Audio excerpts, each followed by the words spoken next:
Agosto de 1944. Oeste de Francia. En los mapas alemanes, el ejército estadounidense seguía apareciendo como una fuerza de segunda categoría. Los informes insistían siempre en lo mismo, pintaban a los soldados norteamericanos como hombres blandos, dirigidos por oficiales que confiaban en exceso en sus máquinas y que después del desgaste de Normandía, llegarían al siguiente combate casi exhaustos. Para muchos generales alemanes, detenerlos parecía poco más que un trámite. Pero el reconocimiento aéreo contaba otra historia. Al sobrevolar la carretera al sur de Avranches, los pilotos de la Luftwaffe fotografiaron largas columnas de camiones estadounidenses, miles de vehículos y cientos de tanques avanzando sin descanso. Cuando esas imágenes llegaron al cuartel general alemán, la reacción fue una risa incrédula, casi burlona. Aquellos convoyes les parecían torpes y pesados. En los informes, los mandos los despachaban con desprecio como blancos fáciles, columnas que según ellos se vendrían abajo en cuanto recibieran el primer golpe. Con una seguridad casi arrogante decían, atacaremos y se desmoronarán. Sobre el terreno, sin embargo, la realidad era muy distinta.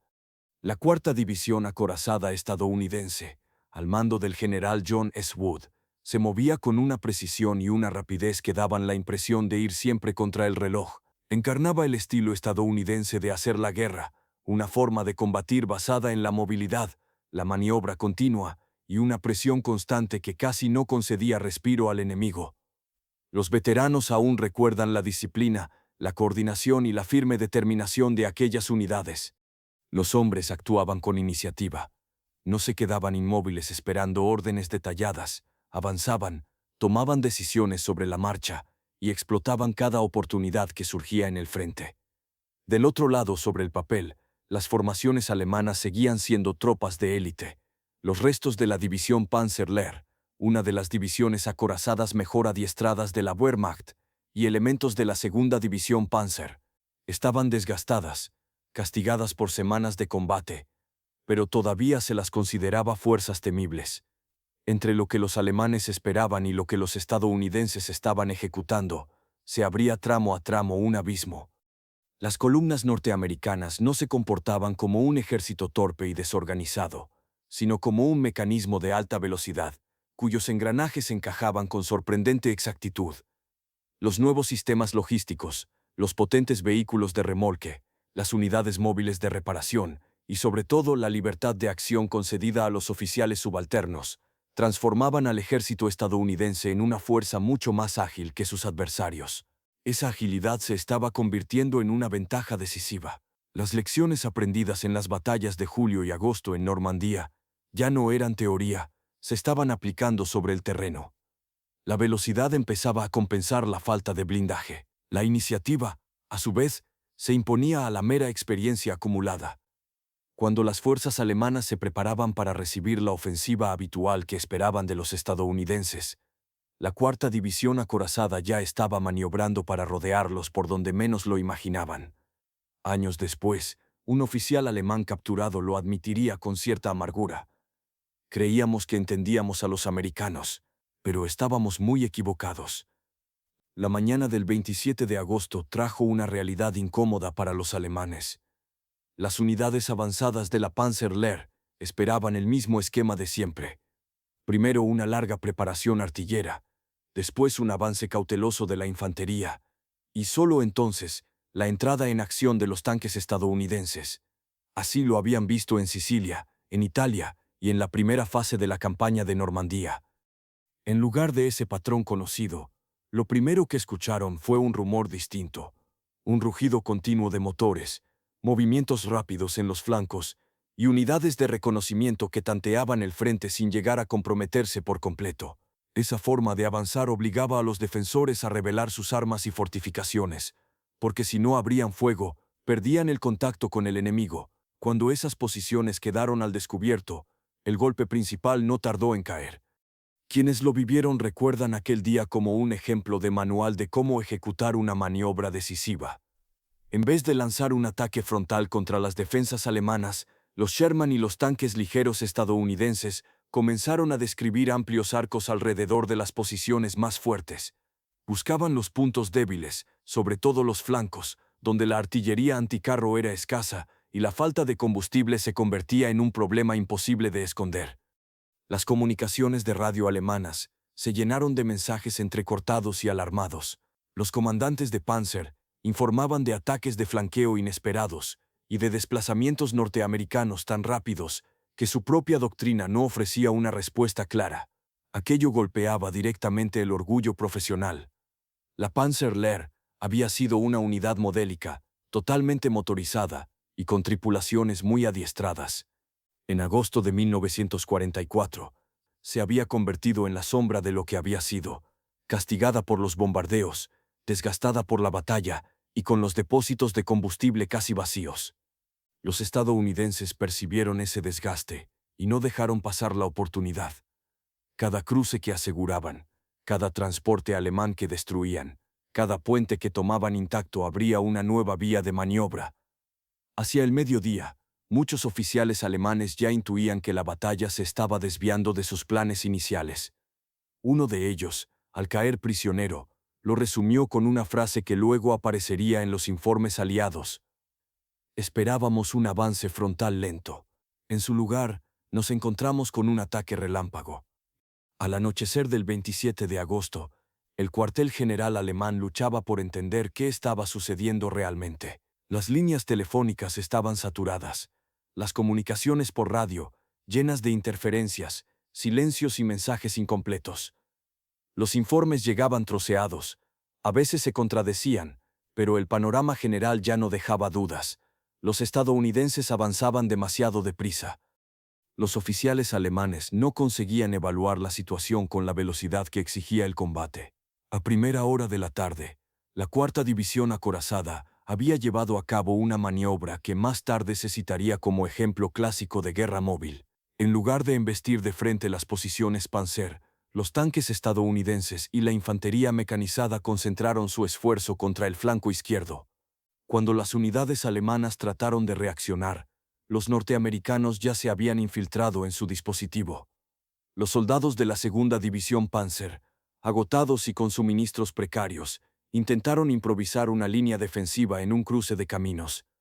Cuando llegaron, descubrieron que las fuerzas estadounidenses se les habían adelantado y ocupaban los puntos clave.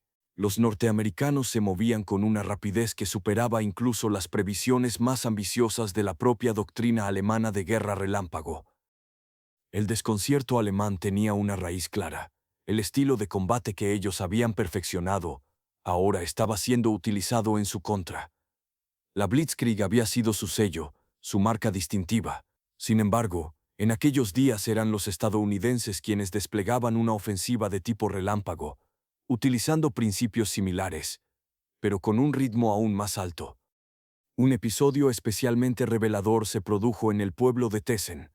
Los informes alemanes indicaban que allí solo se encontraba una compañía de infantería, apoyada por unas cuantas posiciones anticarro. Los estadounidenses no desperdiciaron fuerzas atacando de frente esos puntos fuertes. Rodearon el pueblo, aislaron las defensas y desarticularon la resistencia en apenas 20 minutos. El mensaje era claro: su prioridad no era el desgaste frontal, sino la velocidad y la desorganización total del enemigo. Al caer la noche, el mando alemán sabía ya que la situación era grave. La Panzerlehr estaba perdiendo unidades a un ritmo insostenible. Desde la segunda división Panzer llegaban informes aún más preocupantes. Muchos de sus tanques ni siquiera podían desplazarse por falta de combustible. Mientras tanto, las fuerzas estadounidenses explotaban hasta el límite todas sus ventajas. Las columnas de suministros conseguían mantener el paso de los carros de combate, algo que los alemanes no podían igualar. Los ingenieros despejaban carreteras, reforzaban puentes y abrían nuevas rutas con una rapidez que desorientaba al enemigo. Los equipos de mantenimiento trabajaban sin descanso inmediatamente detrás de la línea de combate. El general John Wood aplicaba en tiempo real un principio tan sencillo como devastador: abrir una brecha tras otra antes de que el adversario pudiese recomponer una defensa coherente. Los prisioneros capturados aquella noche se mostraban exhaustos y, muchas veces, incrédulos. Un oficial resumió su desconcierto con una frase que los interrogadores aliados anotaron con cuidado: no entendíamos de dónde salían. se movían más rápido de lo que podíamos informar. El impacto psicológico resultaba tan importante como el puramente táctico. Las tropas alemanas veían cómo sus unidades de élite se desmoronaban, no por falta de valor, sino porque simplemente no lograban seguir el ritmo del enemigo. A medianoche, la cuarta división acorazada había atravesado ya 2 líneas defensivas alemanas. Los planes del mando germano quedaban reducidos a papel sin valor. El golpe definitivo llegaría con la primera luz del día siguiente. La mañana del 28 de agosto mostró al cuartel general alemán la magnitud real del desastre. En los informes apareció una palabra poco habitual en aquellos partes: Überraschung, sorpresa total. Los estadounidenses abrieron la jornada con una maniobra que más tarde se estudiaría como ejemplo clásico de cómo explotar las rutas de retirada del enemigo. La cuarta división acorazada cortó una carretera clave que utilizaban tanto la Panzerlehr como la segunda división Panzer. Para los comandantes alemanes, aquello fue casi equivalente al colapso de un frente entero. Las unidades mecanizadas de élite quedaron atrapadas en un espacio cada vez más estrecho. El fuego artillero de supresión estadounidense hizo imposible cualquier intento serio de reorganizarse o de preparar una retirada ordenada. Los tanques norteamericanos se hicieron con las alturas que dominaban cruces y rutas de escape. El momento más dramático se vivió en Arton Pont. Los tanques alemanes que aún quedaban trataron de abrirse paso, buscando desesperadamente un corredor de huida. Los estadounidenses ya lo habían previsto. Los Sherman avanzaron en pequeños grupos, cubriéndose mutuamente con su fuego, mientras la infantería mecanizada se deslizaba por los bordes del bosque para sorprender a las tripulaciones alemanas desde los costados. El intento alemán de romper el cerco se vino abajo en unos 40 minutos. Al mediodía, los estadounidenses contabilizaban decenas de vehículos abandonados y cientos de prisioneros. Un oficial Panzer, ya en cautiverio, resumió la experiencia con una frase que sonaba casi a confesión: sus tanques no se detuvieron, esperábamos pausas, no las hubo. Por la tarde, el mando alemán intentó organizar una retirada a cualquier precio, pero una ruta tras otra aparecía bloqueada. Las unidades de reconocimiento estadounidenses se desplazaban con tanta rapidez que, más tarde, algunos oficiales alemanes admitirían que los norteamericanos parecían adelantarse incluso a sus propios cálculos. Aparecían antes de que pudiéramos siquiera imaginar dónde estarían.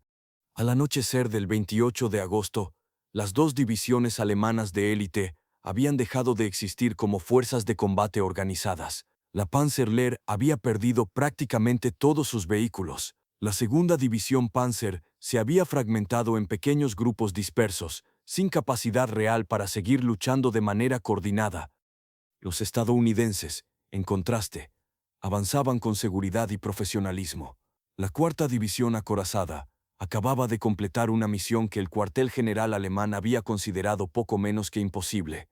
En apenas 48 horas, había desarticulado por completo a 2 formaciones de élite, superándolas en el plano estratégico, en el táctico y también en el psicológico.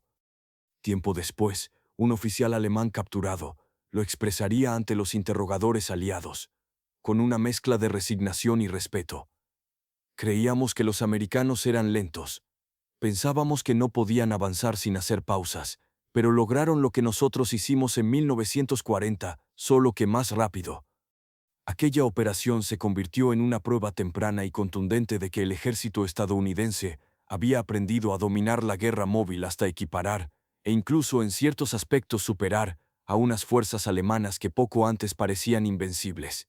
Para los veteranos norteamericanos, esta victoria permanece como un testimonio de coraje, disciplina e iniciativa. Para los mandos alemanes, en cambio, quedó como una lección aprendida demasiado tarde.